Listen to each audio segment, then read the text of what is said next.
नूह मामले में एक्शन जारी है। बुलडोजर के बाद अब एनकाउंटर, नूह के ओसामा का एनकाउंटर। रिपोर्ट देखिए आप।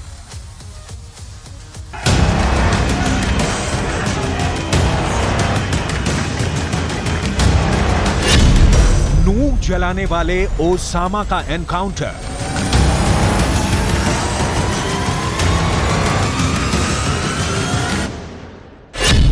नूह के गुनहगारों को मिट्टी में मिलाएगी सरकार।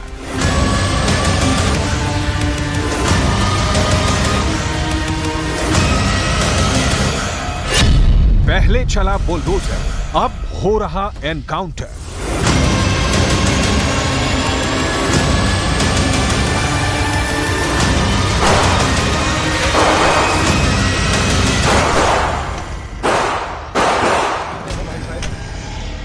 हरियाणा को जलाने वाले, गोली चलाने वालों को अब मिल रहा है गोली से जवाब। हरियाणा के मेवात में इसी अरावली की पहाड़ियों से गोली चलाने की आवाज सुनाई दे रही थी। अब उन्हीं दंगाइयों पर चल रही हैं गोलियां।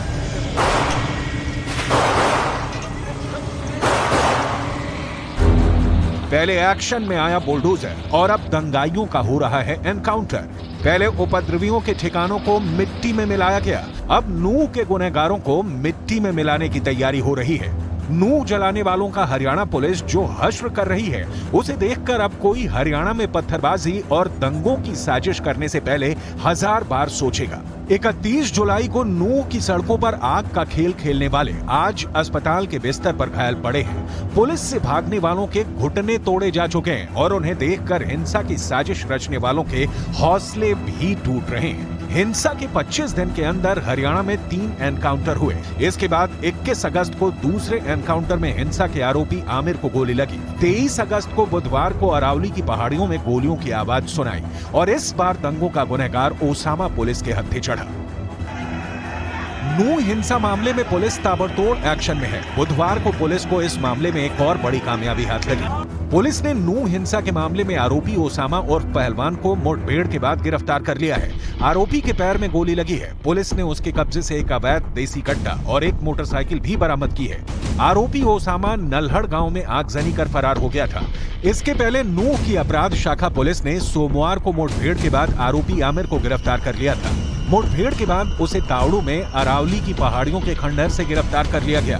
आरोपी के पैर में गोली लगी है। आरोपी को इलाज के लिए नल्हड़ मेडिकल अस्पताल में भर्ती कराया गया।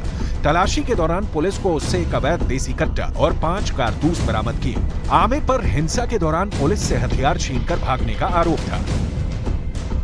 सिल्को पहाड़ियों में रेड की और वहां पर उनकी मुठभेड़, जो हमारे आरोपी थे आमिर पुत्र हासम निवासी जिढारा तावड़ू, वो बाइक पर थे और जैसे उनको पकड़ने की कोशिश की गई, उनको आवाज़ दी गई, उन्होंने पुलिस पार्टी पर फायर किया। पुलिस ने जवाबी फायर किया और आफ्टर मुठभेड़ उसको अरेस्ट किया गया। नूह हिंसा के बाद सबसे पहला एनकाउंटर हुआ था 10 अगस्त को। पुलिस से मुठभेड़ में आरोपियों के पैर में गोली लगी थी। उन्हें इलाज के लिए अस्पताल में भर्ती कराया गया था। नूह हिंसा के दोनों आरोपियों का नाम मुनसैद और सैकुल था। दोनों आरोपी अरावली की पहाड़ी में छिपे थे। पुलिस ने जैसे ही घेरेबंदी की, दोनों ने पुलिस पर फायरिंग शुरू कर दी थी। 31 जुलाई को नूह हिंसा में दंगाइयों ने अरावली की पहाड़ियों से ही मंदिर में आए लोगों को निशाना बनाया। पूरे नूह को आग में झोंकने के बाद उपद्रवी भाग निकले और पुलिस की नजरों से बचकर इसी घनी पहाड़ियों में छिप गए थे। हिंसा के बाद से हरियाणा पुलिस लगातार इनकी तलाश कर रही है। पुलिस ने कई गांवों में जाकर दबिश दी, सरेंडर की अपील भी की और कई जगह जाकर चेतावनी भी दी थी कि आरोपी दंगाई खुद सामने नहीं आए तो पुलिस उन्हें अपने तरीके से सामने लाएगी।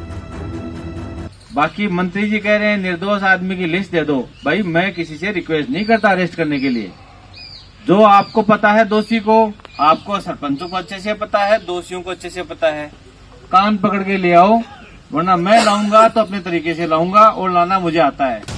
लेकिन पुलिस की चेतावनी का भी दंगाइयों पर इसका ज्यादा असर नहीं हुआ तो पुलिस को रौद्र रूप में आना पड़ा। इसके बाद पुलिस ने बड़ा सर्च ऑपरेशन चलाया। ड्रोन से दंगाइयों की लोकेशन ट्रेस की गई और उसके बाद एक के बाद एक आरोपी पकड़े जाते गए। ब्रजमंडल हिंसा मामले में अब तक 61 एफआईआर दर्ज हो चुकी हैं और 292 लोग गिरफ्तार किए गए हैं। सोशल मीडिया पर अफवाह फैलाने के मामले में 12 लोगों पर एफआईआर दर्ज हुई है और एक की गिरफ्तारी भी हुई है। नूह हिंसा में एक बड़ा पर्दाफाश भी हुआ है। सूत्रों के मुताबिक एसआईटी की जांच में पता चला है कि इस हिंसा के स्क्रिप्ट एक दिन पहले ही लिख ली गई थी। ये पर्दाफाश किया है हिंसा के मास्टरमाइंड अली जान ने। उसने एसआईटी को बताया कि हिंसा की सारी तैयारियां भी यात्रा शुरू होने के 24 घंटे पहले ही पूरी कर ली गई थी। वारदात में इस्तेमाल होने वाले हथियार और गोला बारूद की भी व्यवस्था कर ली गई थी। अली जान ने बताया कि इस वारदात में इस्तेमाल होने वाले देसी कट्टों के लिए कारतूस तैयार किए गए थे। यही नहीं, उसने हिंसा शुरू होने के पहले और बाद में कई भड़काऊ पोस्ट और वीडियो भी सोशल मीडिया पर डाले और अलग अलग लोगों को टैग कर वायरल कराने की कोशिश की। आरोपी के इस कबूलनामे के बाद पुलिस ने उसे बुधवार को अदालत में पेश किया, जहां से उसे 14 दिन की न्यायिक हिरासत में जेल भेज दिया गया है।